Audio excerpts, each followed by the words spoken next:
Good morning, our students. God bless you all. It is my pleasure once again to be with you this morning on another interesting topic in our quest to have a full grasp and understanding of GNS204, also titled Introduction to Entrepreneurship Skills. Last week, precisely 1 week ago, we treated shoe and sandal production enterprise. And I gave you an assignment to go for and to go ahead and learn terminologies that are involved in shoe and sandal production enterprise. I am very, very sure that you have all done that, as test questions will come anytime soon from this. It may come after this class today, and to that end, please get prepared for our usual weekly quiz. This quiz is expected to serve two purposes. The first one is to ensure and give us the feedback that you are actually following with our teaching on entrepreneurship skills. And the second one is to prepare you ahead of the examination, such that you are not caught unawares with the possible questions that are likely to be faced when examination comes. Students, welcome. I am Abayomi Bada of the College of Agricultural Sciences, Ayetoro. I said earlier that we will be talking on tie and dye production enterprise. But before I even go into this,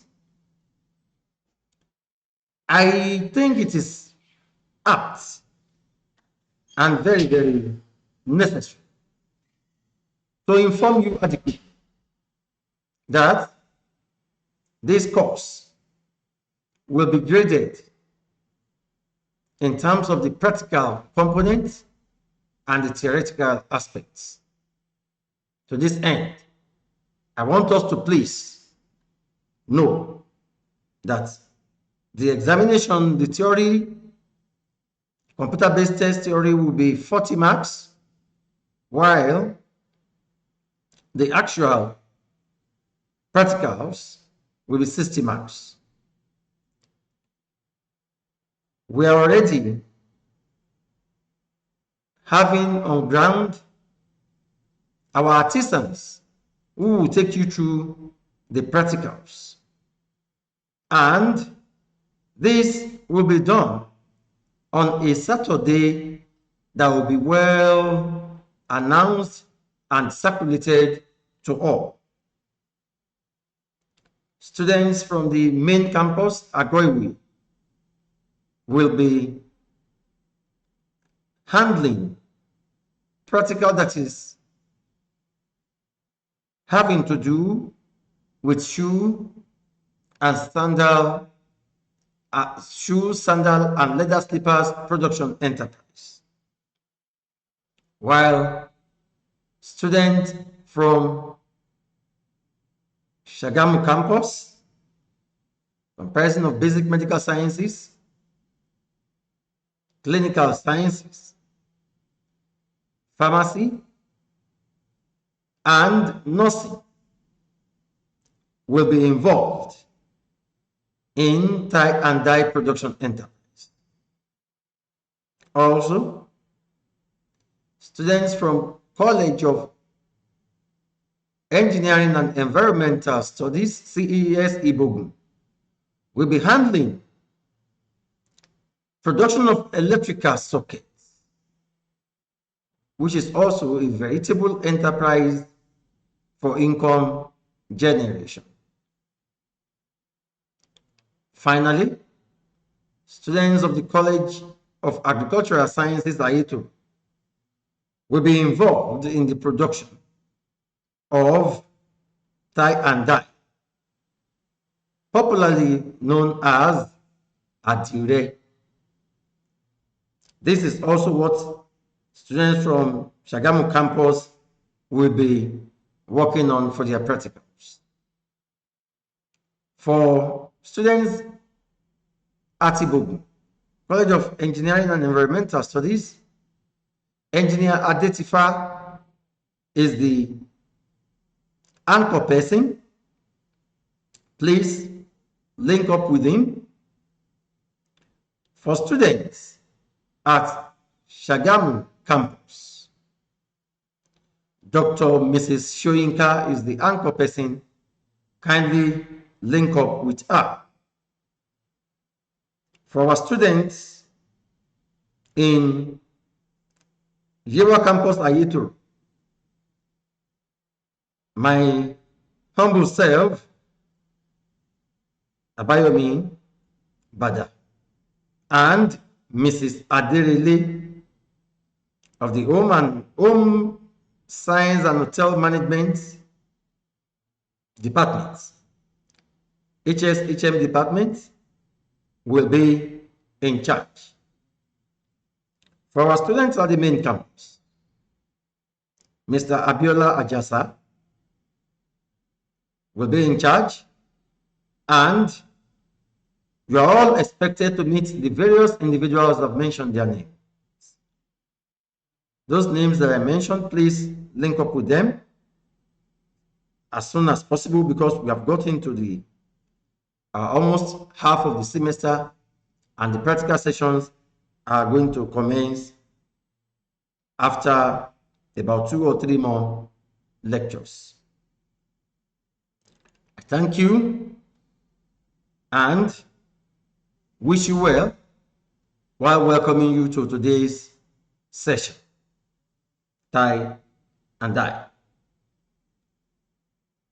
Students, on completion of today's this session class, you are expected to be able to define what tie and dye production enterprise is. Also, you are expected to be able to identify types of textile materials that are suitable for tie and dye production, as well as you are expected to also be able to identify natural dye stocks and be able to acquaint yourself with the process of dye. Finally, you are expected to be able to determine batik production process and be able to produce and market tie and dye products as an enterprise that will generate the desired income and will eventually meet and fulfill the need and purpose of training our students on entrepreneurship skills. With the foregoing, we will now go into the class proper. Dying. I don't mean to die. I mean D-Y-E-I-N-G. Dying. Dyeing is an ancient art, A-R-T, A-R-T. Dyeing is an ancient art which predates written records. Dyeing is an ancient art which predates, that is, it predates, it comes before any written records at all, which predates written records. It was practiced during the Bronze Age. It was practiced during the Bronze Age in Europe. It was practiced during the Bronze Age in Europe, and primitive dyeing techniques included the following: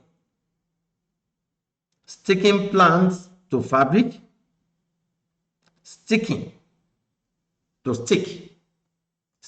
plants to fabric, or rubbing crushed pigments into clothes or fabrics. You stick it to it, or you rub pigment into it. That is, you have changed the initial color from one color, maybe white, to when you put pigment, or when you rub, when you stick plants, the sap, or the what exudes, the exudes of the plant sticking onto it. Example here, a critical example is for some of us who are used to cashew fruits. When the juice of cashew gets into white clothes, it turns to brown. It turns to brown. That is precisely what I am trying to paint, the picture I am trying to paint for you, so that you understand what dyeing is basically. There are no hard and fast rules about it. It's just for us to be able to say, okay, I have an idea of what this man is talking about. Are we there? Having said that, I said primitive dyeing techniques included sticking plants to fabric, or rubbing crushed, when you crush it, C-R-U-S-H-E-D, rubbing crushed pigments into clothes.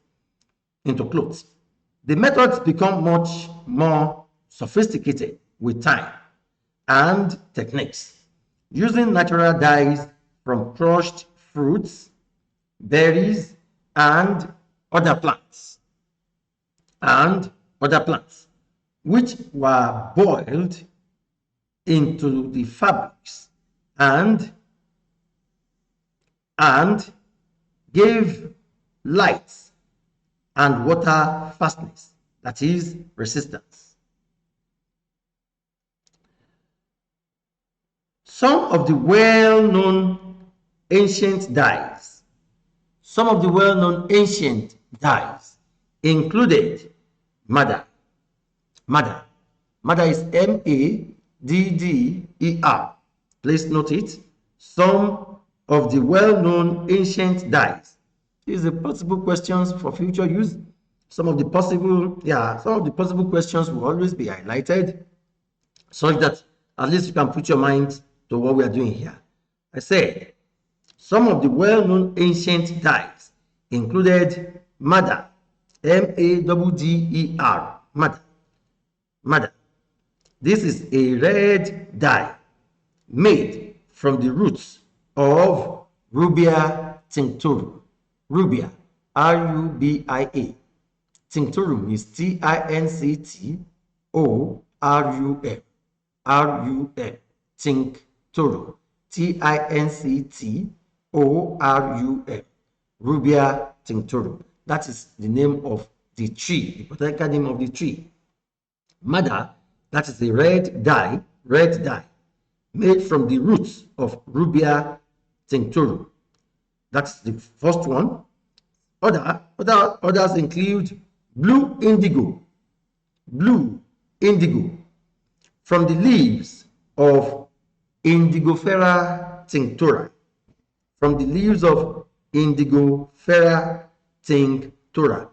These are for examination purpose and for learning purpose.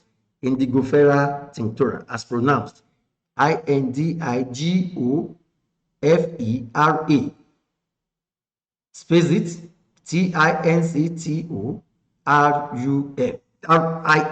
Indigofera tinctoria, tinctoria, RIA, Tinctoria.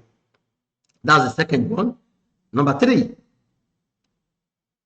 yellow from the stigmas of the saffron plant. Saffron, Saffron. All of these, you Google and you will find them there. Saffron, that is for your own further reading, please. Saffron plant. Yes, we said from saffron plant and dogwood, which is an extract of pulp of the dogwood tree. The first use of the blue dye. The blue dye is called woad, W-O-A-D. The blue dye is called woad, W-O-A-D, woad, not wood, woad, W-O-A-D. Are we there? The first use of the blue dye, loved by the ancient Britons, may have originated in Palestine, where it was found growing wild. It was found growing in the wild. When it is growing in the wild, it means that it was not cultivated, but that nature grows it. The most famous and highly prized color through the ages was Tyrian purple. When I say Tyrian purple, Tyrian, Tyrian purple, which was noted in the Bible, and it is a dye obtained from the spiny dye murex shellfish. It's a dye obtained from the spiny, that has spines, spiny dye murex shellfish, murex, M-U-R-E-X, murex shellfish. Also, the Phoenicians, P-H-O-E-N-I-C-I-A-N-S, the Phoenicians prepared it until the 7th century, when Arab conquerors destroyed their dyeing installation in the Levant. It should also be noted that a bright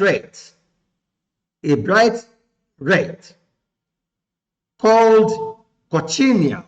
Cochineal is spelled as C-O-C-H-I-N-E-A-L. Cochineal. That I said it should be noted that a bright red called cochineal was obtained from an insect that is native to Mexico. All of this produced high quality dark colors, and until the 19th century, all dye stuffs were made from natural materials, mainly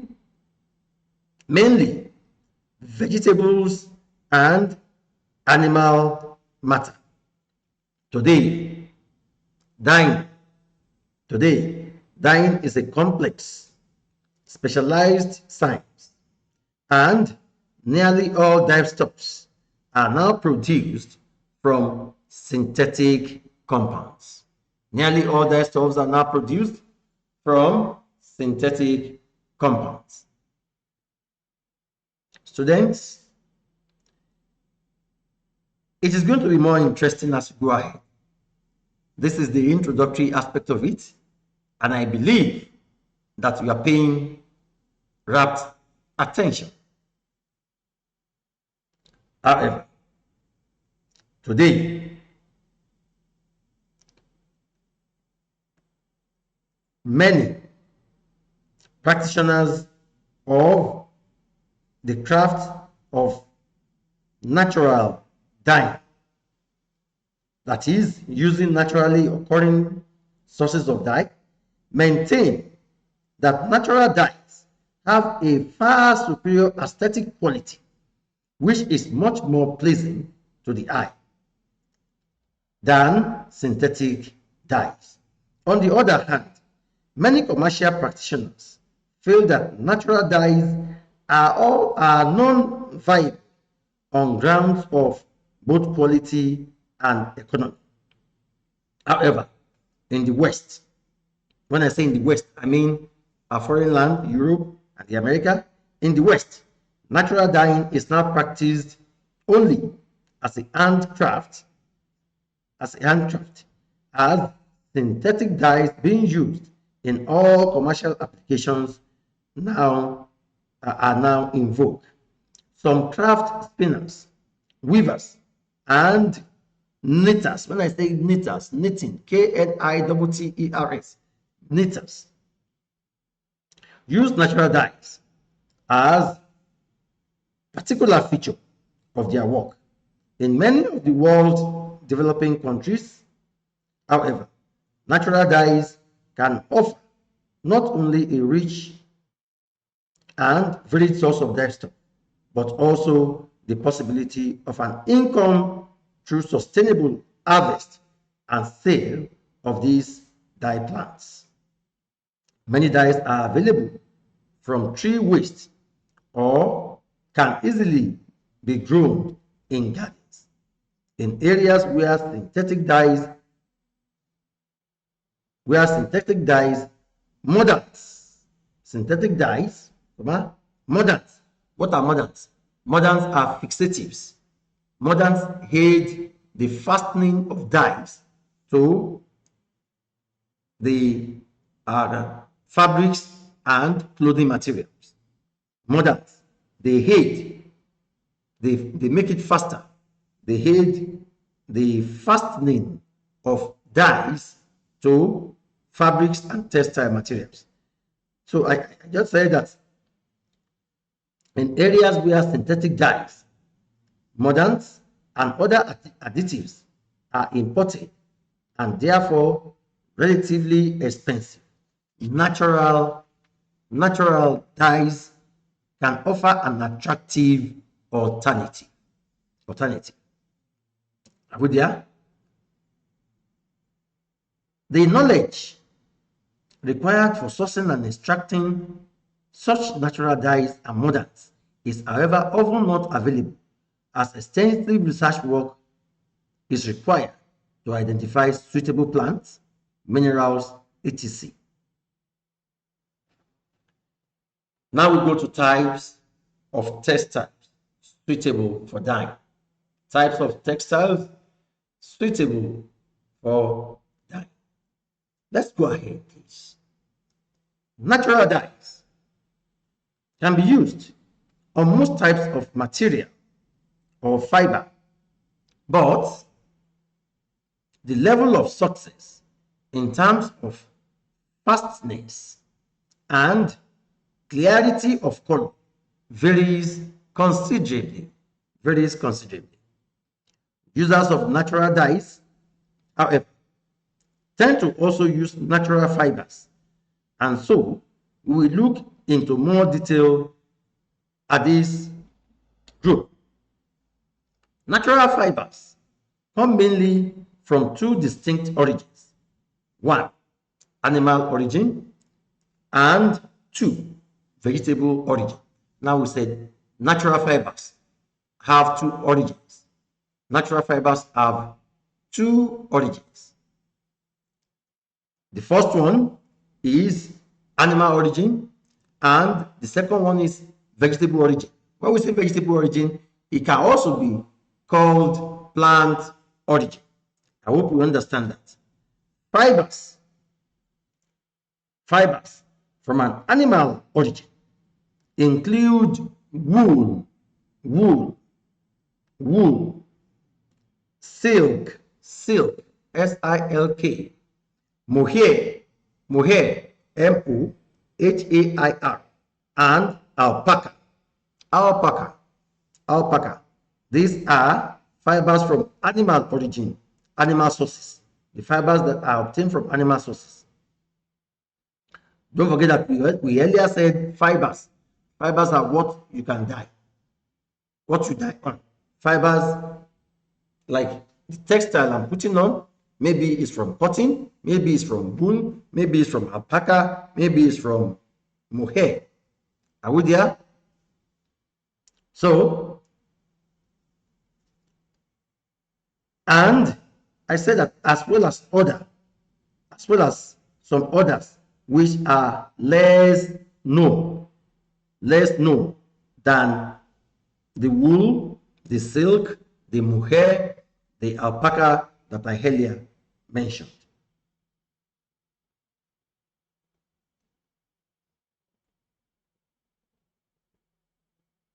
All animal fibers are based on proteins. Yeah, it should be noted that all animal fibers as natural fibers are all based on proteins. Natural dyes have a strong affinity. Yes, natural dyes have a strong affinity to fibers of animal origin. What we are saying is, in presence of dye, natural dyes tend, yes, natural dyes tend to perform better, come out better, give better results when it is used on fibers of animal origin. And fibers of animal origin include the wool, the silk, and the mohair, as well as alpaca, just as I mentioned earlier. It should also be noted that fibers of plant origin include cotton. Yes, cotton material. Many of you say, I'm putting on cotton material. It's from plant. It's plant origin, vegetable. Now, so plant fibers will include cotton, flax. Flax is Flax. Flax. Or linen. Then another one is rami, jute, hemp. I don't mean hemp to be smoked.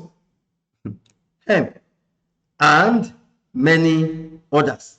Please note, fibers of plant origin include cotton, one, flax or linen. Linen is Linen. The third one is rami, Ramie. Number 4 is jute, Jute. Number 5 is hemp, and many others. Plant fiber have cellulose as their basic ingredient instead of protein. Animal fibers have protein base. Plant fibers have cellulose as their main ingredient, and natural dye of certain plant-based textiles can be successful than their animal equivalent. Yes, natural dyeing of certain plant-based textiles can be successful than their animal equivalent. Different Mordanting techniques are called for with each category. I've told you, I said Mordants are fixatives. Fixatives. Fixatives. Mordants are fixatives. Okay? Mordants are fixatives, and they aid the fastening of dyes to fibers. And fibers are materials on which dye stuffs are applied. Are we there? You must understand what we are talking about. And that is precisely what I want us to get. Having said that, different Mordanting techniques are called with each category. When a blend of fiber of both animal and plant origin is being dyed, then a recipe should be chosen which will accentuate the fiber which is required to be dominant. Students, you have learned about that. And further now, I want us to learn about equipment needed for small-scale dyeing as well as commercial scale dyeing. Most equipment needed for dyeing fabrics at home or at the very small scale or commercial level can be found in almost any market throughout the world. The following, however, is a list of the equipment required and a brief description of their use. Number 1, heat source. Heat, H-E-A-T, heat source. Heat source. This can be any type of cooking stove, gas, wood, kerosene, charcoal, electricity sources, and it is also used for heating the liquid that will be used during mordanting and dyeing. Mordanting and dyeing. When we get to mordanting, mordants, we already told you mordants are fixatives. So mordanting, will tell you about mordanting.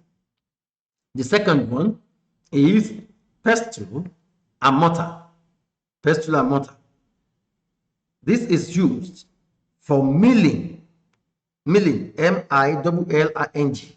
Yes, to mill it. For milling the natural dyes or minerals where applicable. Dyes come in solid forms and you want to break them to powder form. When you are breaking them, it is referred to as milling. You are milling. So pestle and mortar is required to mill. The next one is mordanting and dyeing pans. These are stainless steel or enamel pans that are used for dyeing, and the size of the pan, PAN, depends upon the quantity of the fabric that will be dyed. Do not use pans that is made from copper, aluminum, or iron unless it is absolutely necessary, as these metals have properties which can change the color of dyes. Here, it should be noted that any pan that is made of copper, aluminum, yes, any pan that is made of copper, aluminum, that is made of copper, aluminum, iron, are likely to change the color because of their properties, to change the color of the dye. Number 3, stirring rod. Stirring, to stir. S-T-I-R-R-I-N-G, to stir. Stirring rods. These are stainless steel or glass rods, and as they can be cleaned, this will be stainless steel or glass rod as they can be cleaned and used for different color dyes when the need arises. If wooden stirring rods are used, then there should be a different spoon for each color. Yes, if you are using wood, you have to use different wood because it will fasten. The colors will get fastened to the wood. The next one is thermometer. Thermometer. Don't forget, we have mentioned 5 now with thermometer. This is used to measure the temperature of the liquid during mordanting and dyeing. A long thermometer to read the liquid at the bottom of the pan is preferred, with a temperature range of 0 to 100 degrees Celsius. That is 32 degrees Fahrenheit to 210 degrees Fahrenheit. 0 to 100 degrees Celsius, 0 to 100 degrees Celsius, or 32 degrees Fahrenheit to 210 degrees Fahrenheit. Celsius and Fahrenheit are different measuring parameters. While one starts from 0 to 100, the other starts from 32 to 210. Fahrenheit is from 32 to 210, while Celsius is from 0 to 100 degrees. Now, the next one is measuring jobs. These are used to measure the quantities of liquid called for in the recipe. Sometimes precise quantities are called for. Yes, in your dyeing, if they say 50 ml or 50 liters or 1 liter or 2 liters, you must adhere strictly to the volume that is called for in the recipe, so that the color, when they come out, will be as expected. The next one is storage containers. Storage containers. It is used for storing the dye stuffs and mordants. Dye stuffs, the color, the dye material that you want to use, and the fixatives, the fasteners, are the mordants. So it is used to store them. That's why they are called storage containers. Large glass and plastic jars are ideal. Some mordants and dyes are sensitive to light and should therefore be stored in a sealed, light-proofed containers. Next equipment is plastic bowl and buckets. Plastic bowls and buckets. A variety of plastic bowls or buckets of varying sizes are useful when wetting or rinsing the fabrics. Yes, before you commence on your dyeing, the fabrics are first of all rinsed in water. Yes, and they also, after finishing your dyeing, they are also rinsed in water before they are spread. Finally, under shade or in the sun, as may be warranted, to dry. The next one is strainer. S-T-R-A-I-N-E-R. Strain, to strain it. This is used for straining the liquid of the dye stuff in the dye bath. In the dye bath.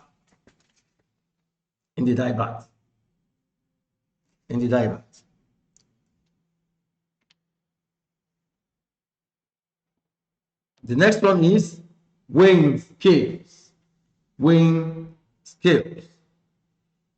This is used for obtaining the correct quantities as specified in the recipe.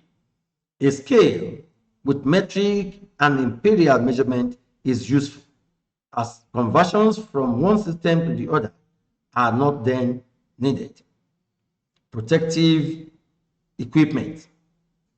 This includes gloves. These include gloves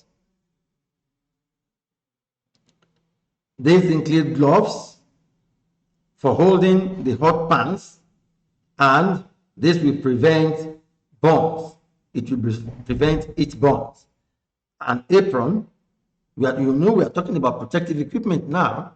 So the first one is glove, leather glove, to hold hot pans and to prevent heat burns.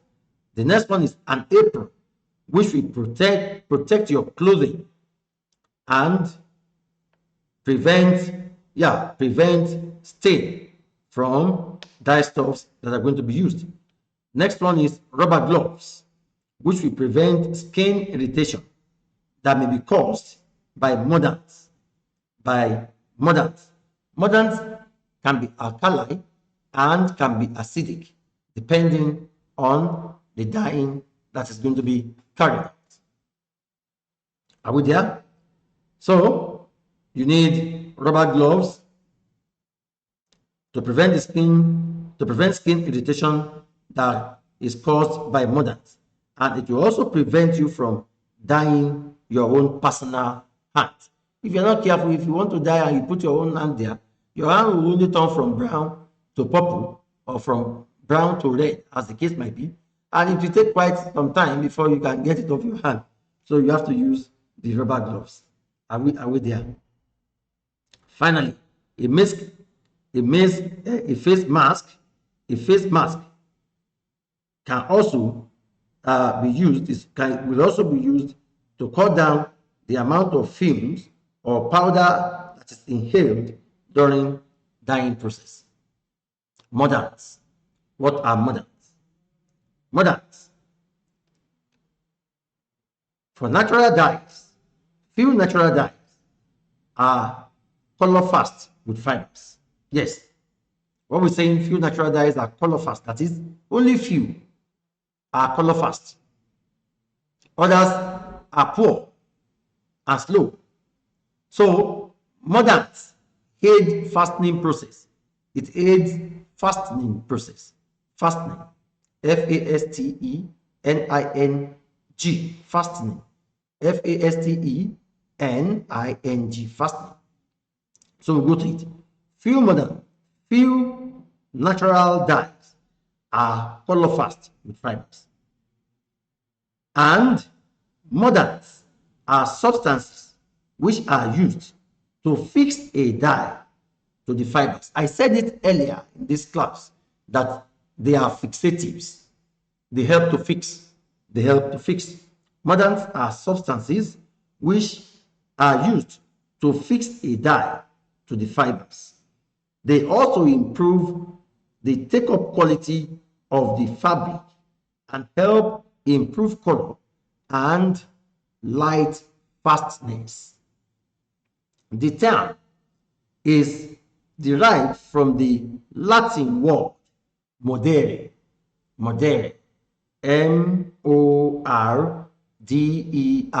mordere, which means to bite, which means to bite. Some natural dyes,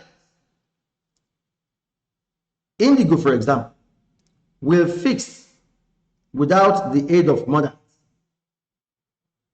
These dyes are known as substantive dyes. That is, indigo, substantive dyes. Other dyes, such as the madder, I've told you madder the other time, M-A-D-D-E-R, that is obtained from the roots of Rubia tinctorum. Are we there? Madder. Are they still with me here? Said madder.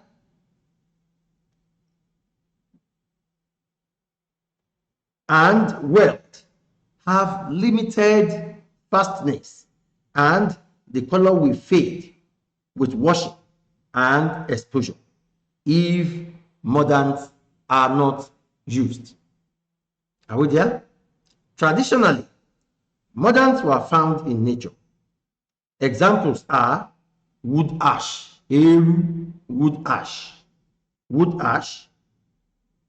or stale urine, urine that is stale. You leave it somewhere to become stale, become smelly. Stale urine may have been used as an alkali mordant. I told you earlier, I said mordants can be alkali or acidic. And example of this alkali mordant is wood ash, or stale urine. And also, acids could be found in acidic fruits or rhubarb leaves. Rhubarb is R-H-U-B-A-R-B. R-H-U-B-A-R-B. I've told you, I said some of these you can Google search yourself to get more knowledge about what we're talking about. I said acids can be found in acidic fruits or rhubarb leaves, which contains oxalic acid, for example. Nowadays, most natural dyes, yes, people who are into dyeing, use chemical mordants such as aloe, copper sulfate. Please note it. Chemical mordants, not natural mordants. Are we there? Not natural mordants, not wood ash, not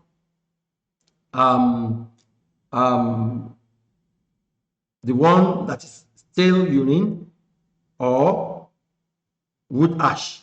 We are saying not even this one that we are talking about. We said nowadays natural dyes use chemical mordants such as aloe, copper sulfate, chrome, yes, iron or chrome. These there are concerns, however. There are concerns, however,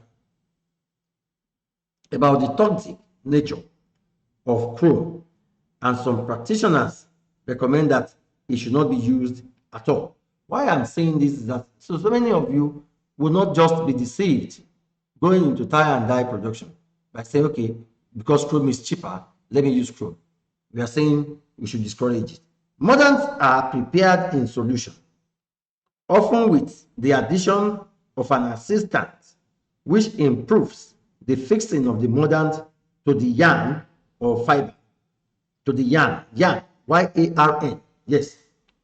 The most commonly used mordant is aloe. Note it, please. The most commonly used mordant is aloe, which is equally used with cream of tartar. Tartar is T-A-R-T-A-R. With the cream of tartar as an additive or assistant. Yes, we said alum is used with the cream of tartar, and this is an additive or assistant. That is, the cream of tartar will assist the effective function or performance of the alum. Other mordants are: 1. Iron sulfate. Iron sulfate. Yes. Stainless.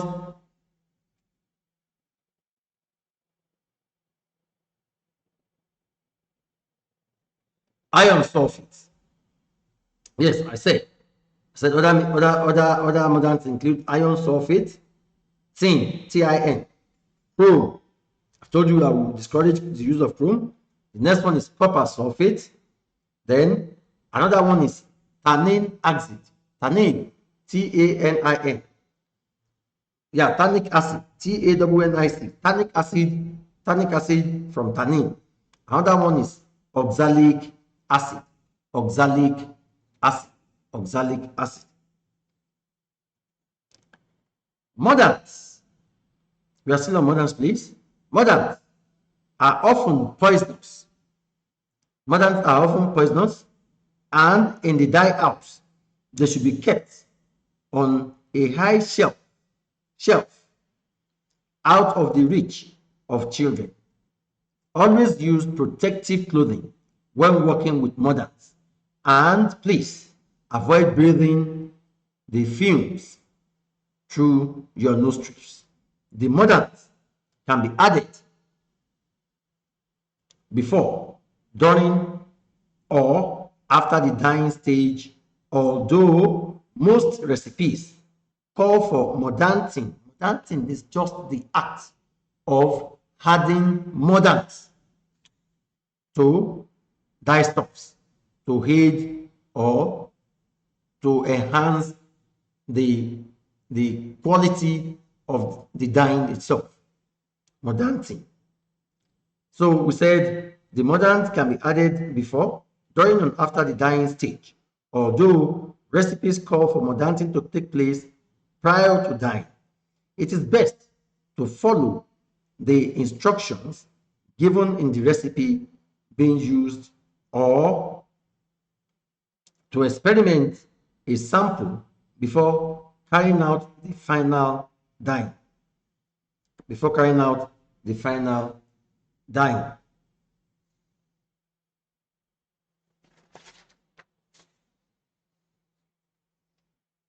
Natural dye stops. Natural dye stops. Natural dye stops. Dye stops and dye are as old as textiles themselves. Nature provides a wealth of plants which will yield their color for the purpose of dyeing, many having been used since antiquity. In this section, we will look at some of these naturally occurring dyes, their sources, and the colors they produce. Are we there? Natural dyes fall into the following categories. 1. Leaves and stems. 2. Twigs and prunings. Twigs, T-W-I-G-S. Twigs and prunings. Number 3. Flower heads. Number 4. Barks of trees, B-A-R-K-S. Epoigi, barks of trees. Number 5. Roots of trees and shrubs. Number 6. Outer skins, hulls, and husks. Hulls, H-U-L-S. Husks, H-U-S-K-S. Number 7. Heartwood and wood shavings. Number 8. Berries and seeds. Berries. Number 9. Lichens, L-I-C-H-E-N-S. Number 10. Insect dyes. Please note that the choice of mordant for a particular plant is dependent upon the material with which it will be used. It is necessary to check a recipe before using a plant, or one can experiment to see what effect a mordant has for a particular application. It is recommended that plants be grown specifically for the purpose of dyeing. Harvesting plants from the wild on a non-sustainable basis can endanger the survival of the plant. Many lichens are registered as protected organisms, and it is illegal to gather them from the wild. Are we there? Note that. Then we want to test our dyes. Testing dyes. It is always useful and interesting to test dyes, which is to be used on a sample of the yarn or fabrics to be dyed. The outcome will depend on the fabric and the mordant that has been used and dyed, and the dye that has been chosen for use. Testing dyes is best carried out on a series of marked, that is for identification, marked samples which have been mordanted with a number of different mordants. This test can be carried out for light, water, and washing fastness.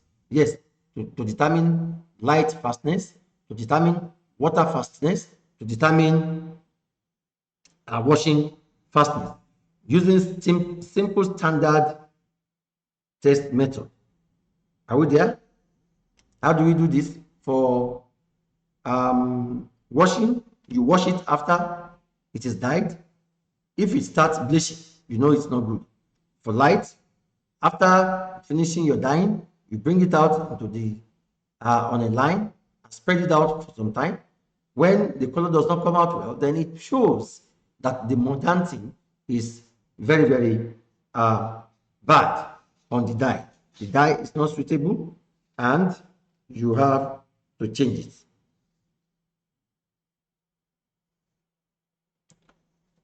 We go to the process of dyeing. The process of dyeing, application of the dye. The fiber can be dyed before they are spun. Fiber dyeing provides a deep penetration of the dye into the fiber, giving even color, and excellent color fastness.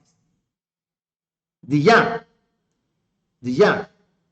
can also be dyed after spinning, but before the product is woven or otherwise fabricated. This is called package dyeing. I will explain. For some of us, the clothes, you will see that when you have a clothing material, the cloth has different colors. You begin to ask. It means that before the yarn, it means the yarn, that is just a strand of the thread. Just the strand of the thread is called a yarn, just one. Okay, the yarn, when it is woven together, becomes the fabric. The yarn, Y-A-R-N, when it is woven together, becomes the fabric. It can be woven by machine. These days, for commercial purpose, based on the quantity that is required all over the world, it is woven. So the yarn is woven, and at the point, it might be the yarn maybe dyed before it is woven. Yes, it may be dyed before it is woven. So we are saying here that the yarn, that is a strand of the fiber, can be dyed after spinning before the product is woven or otherwise fabricated, and this is called packaged dyeing. Packaged dyeing. Are we there? The next one is before the fabric is finished, it can be dyed in lengths. That is, it is called piece dyeing. When it is dyed in lengths, it is called piece, P-I-E-C-E. This process allows manufacturers the opportunity to produce fabrics in their natural colors, and they dye them to order. Lastly, in cross dyeing fabrics, in cross dyeing, fabrics of two or more fibers can be dyed so that each fiber accepts a different dye stops and becomes a different color through the use of appropriate dye stops for each fiber. It is essential for the correct identification of the fiber or other fabrics to be made before dyeing is carried out. Methods of dyeing. There are a number of methods of applying dye to fabrics, although the most common method used for applying natural dyes is the VAT method. VAT, V-A-T, yes, VAT, using a big bowl or bucket, yeah, or you construct your VAT. It can be constructed on the ground. It can be constructed, digging the ground. Yes, you dig the ground, cement it so that it becomes a vat. Once it becomes a vat is like a bowl, so where you can put the dye and the mordant, and then immerse the fabric later, and the color will come out as expected. Now, having said that, we said the most common is the VAT method. There are techniques which have been developed to a flow pattern to be incorporated during the dyeing process. It is worth bearing in mind that using natural dyes is a complex art, and the skills required for using natural dye are learned over many years. Don't be put off because there are other methods that are used. VAT dyeing, because we said the most common is VAT dyeing. This is the simplest form of dyeing textile materials, as the textile material is immersed in the dye gradually and brought to boil. Alternatively, the fiber is allowed to sit and soak for several hours or days in the vat. During this period, agitation, agitation is necessary to allow full penetration of the textile by the dye stops. Depending on the type of fabric and dye stuff used, certain certain salts or acid may be added to assist absorption. When you add those salts and acid, we said they are fixatives, fasteners. They are also known as mordants. Certain salts or acid may be added to assist absorption of the dye. The principal difficulty of dyeing mixed yarns and fabrics is in achieving the same color on both fibers.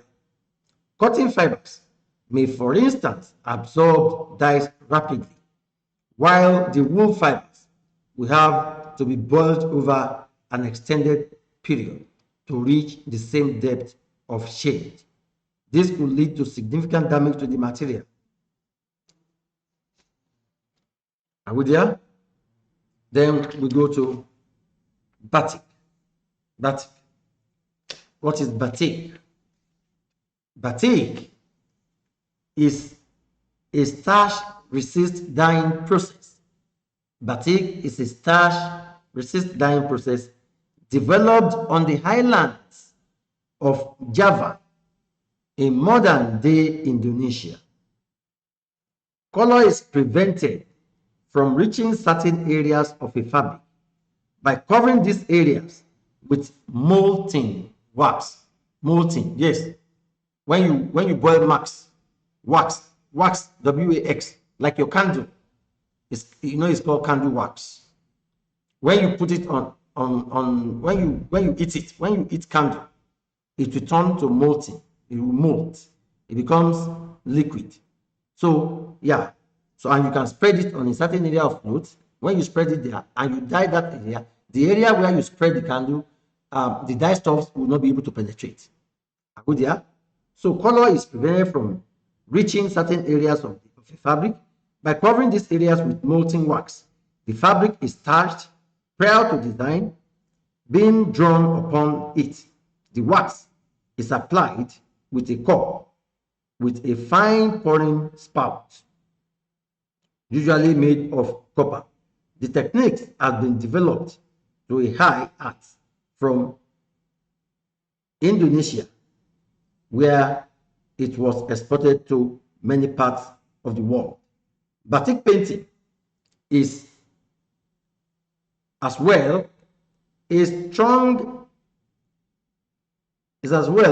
strong, and lengths of fabrics are produced when fabric is dyed and wax areas resist the dye stuff. The wax is then removed by placing the fabric in boiling water. For patterns with many colors, the same procedure is repeated until the full design is completed. The third one, process of dyeing, we said the first one is bat dyeing. The second one is batik. The third one is tie and dye. Tie dyeing is another popular artisanal dyeing technique. In this resist dyeing process, waxed thread is tied around the areas chosen to resist the colored dye stuff, and the fabric is dipped into the dye. The waxed thread is then removed and the fabric dried. This process can be repeated for each color to be added, and it is also the simplest of all the methods. Students, we have explained this aspect, and at this juncture, I want to say thank you for your rapt attention. I know it must have been an interesting package, especially when we're talking about Mordanting, when we're talking about natural dye stuffs, when we are talking about sources of natural dye stuffs, which include roots, barks of trees, and the leaves, flower heads, and the likes. Same time next week, another colleague of mine will be here, Mr. Abiola Ajasa. He will be talking on piggery production enterprise. We'll be talking on piggery production enterprise. And I am very sure that we are going to enjoy that aspect too. After Mr. Jasa, Mr. Adeyanju, Stephen Adeyanju will still come around and take you on poultry production enterprise, as well as sheep and goat production enterprises. I will be coming back by lecture 10 or thereabouts, when we are rounding off, to take practical guide on sandal and shoemaking. I thank you all. God bless. Have a great day ahead. Enjoy the rest of the week. God bless Olabisi Obanjo University. God bless management staff. God bless our students. Have a great day.